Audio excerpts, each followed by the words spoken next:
In this video, we're showing you how to DTF print like a pro, beginning with the supplies you need, all the way through what you need to actually grow. To start, you're gonna need to select a t-shirt and a transfer. This transfer will be printed. You'll see later on in this video how it all comes together. Now, once you put the t-shirt in here, if you slide it under, you wanna make sure that it is even on the press. A good way to do it is to align it with the collar of the actual shirt here.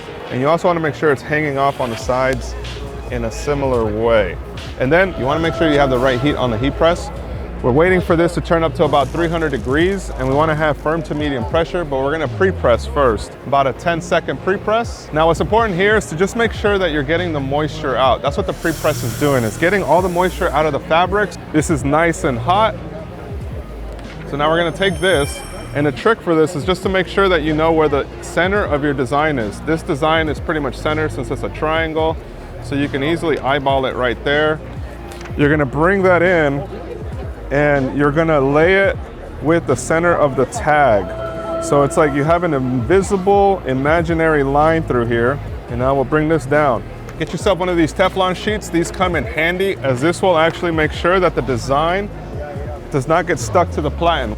Now, once you come in, press it down again. This is gonna be the official press, which is gonna essentially melt the glue at the back of the actual design. Now there's a hot peel and a cold peel method. For this one, I believe they're all hot peel. So once it's there, just peel. That easy. The final check is for you to actually look at it and say, yes, I got it straight. And now that we got this t-shirt pressed, we're gonna dive into what it actually takes to make this. So if you're wanting to either print it on your own or maybe send designs out to a print shop in order for them to make your films, I wanna walk you through the process so you guys can fully understand what it takes and also how much it might cost for you to own an operation like this. And it all begins in the art process. Now during the art process, the goal is to actually put together files that are transparent. Super key, guys. You wanna make sure that your files are transparent with no background and have crisp edges. What I mean by that is, if we come into this shirt that we just finished printing, you guys can see that these designs, these graphics here don't have shadows. Everything has a crisp starting and ending point. The last thing you want is to have gradients and like a smoky type of thing, because then it's gonna look really bad when it comes to being printed. Once you have the right artwork, the next step is to send it into the RIP software. Now every printer has their own RIP software, and you can go with different RIP softwares. But for this one, we're using the one that they have here. When they go to full production, you guys can see that it's literally printing from roll to roll. So they load a roll in the back, it prints all of the designs for the day, and it just collects there.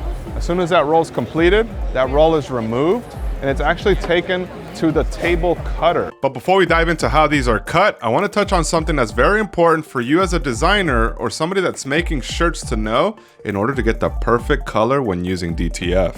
The opacity of the white's important because if you don't have enough opacity, it will just, the darker your shirt is, the more it'll fade the color. So if it's a red shirt, a deep navy shirt, anything like that, it's gonna dim the colors that are on it if the white's not good enough. It's that white underbase that makes it thicker.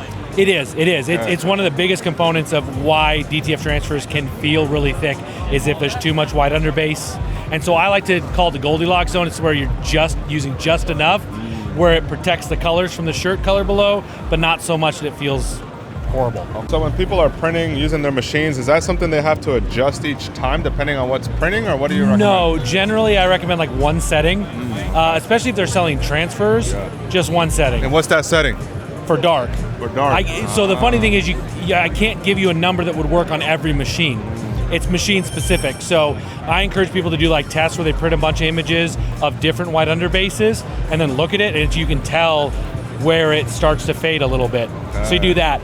Honestly though, like if you're printing your garments in-house and you want them to like be the best possible, if you're doing a lighter shirt, reduce that white underbase way, way down. It'll make it really, really super soft. When it comes to DTF printing, that truly is the key difference between something feeling soft and feeling thick and plasticky. But now that the test prints are done, the next part of this is actually gonna be for us to start to cut it and press it. Now this table cutter here is actually formatted in a way that reads the QR codes at the top of the design. Now these QR codes are actually telling the equipment what lines to cut. So it's actually gonna cut out all of the graphics for you, which will give you a perfect cut every single time. And once they're cut, they actually are ready as a nice square. Now this is a big difference between just cutting it with scissors. So if you're scaling up, a cutter like this will really help you in actually advancing your productions, because now you could literally have a clean area to press and actually keep very aligned on your shirt. That's a big problem. If you have like a square like this, for instance, we had cut one earlier so you guys could see that this is the physical cut we did versus the ones coming out of the printer. Big difference when it comes to making sure it stays straight on your garments. And once all the designs are cut, the last step is to actually press. The process that we showed you guys right here is great for a one-off. So now let's talk about heat presses. Now, not all heat presses are the same. It's very important to know. Even though you can get an Amazon heat press around $200, there's a big difference between a $200 one and some that are ranging $3,000 or even $4,000, aside from the price. Now, the heat press that we have here, I would say is probably one of the best ones in the market. I've purchased the $200 ones, I've purchased the $500 ones, I've purchased the $800 ones, I've purchased the $1,500 and even the $2,000 ones. When I saw the features that this one has here, this definitely gives you the best value for your buck. So I want to talk a little bit about the heating elements right now. When it comes to DTF printing, you need to have a consistent heat and pressure. That is ultimately what's going to make the fabric and the glue adhere right. A lot of times you might have issues in actual peeling. It's because the heating element isn't properly dispersing. So if we come over here, you guys can actually see this is a platen that looks flat, but inside of it, there's actually coils. And the way that the coils are designed and the quality of the metal will determine how consistent the temperature that you see on this screen is actually transferred to this platen. The cheaper Amazon models may not be 283. It may actually be like 189 or 202 or 305. It'll range across the entire heat press. So you want to make sure that you have a consistent heat. The next part is a consistent pressure. Now, when it comes to pressure, you want to be able to adjust the pressure for the garment. So every heat press should have, it has a wheel. This wheel here determines how high or how much pressure is going to be applied when you close it. So you want to make sure that the heat press you have has a quality, consistent pressure. All right, very important. And last but not least is a good warranty. If you're investing over $500 or $600, even $800, you should at least have a 1-year warranty. That makes sure that if there's anything that was failing, it's gonna fail within that period. But for the most part, heat presses last years. Now, when it comes to scaling up an operation, it's very hard to do manually with just one press at a time, which is really where these dual heat presses come in. This allows you to be printing 2 shirts back to back, which allows you to expedite the entire production.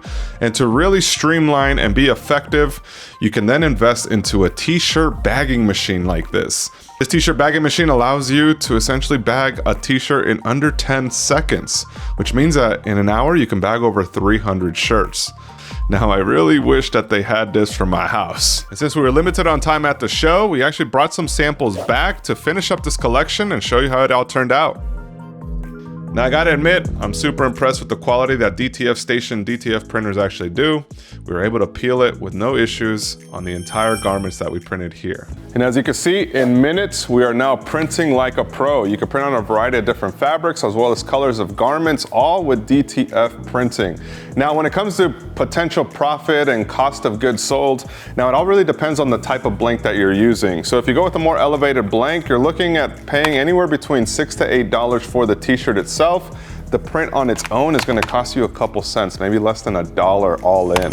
So you're looking at under $9 cost for a t-shirt, whereas if you went to a screen printer and you wanted to print a multicolor like this, you're literally looking at anywhere from $18 to $22 based on the volume that you want to put out. If it's print on demand, you're looking anywhere from $24 to $26. Screen printing, maybe $15 to $18 range, but you also have to have minimums with screen printers, and with print on demand, you just make one. But the beauty about DTF printing is that it does give you more control over where you can print.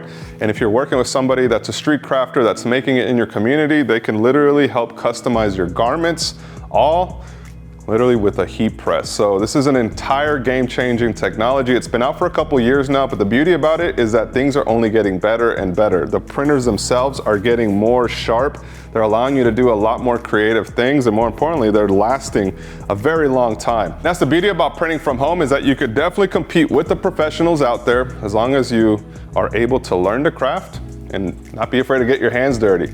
So if you're currently in the process of building out your brand and you want a list of resources, make sure you check out the free resources that we have in the description down below. We're also launching a new product that's gonna blow your mind away. We're hoping that it really helps you make more money and, more importantly, come across more professional.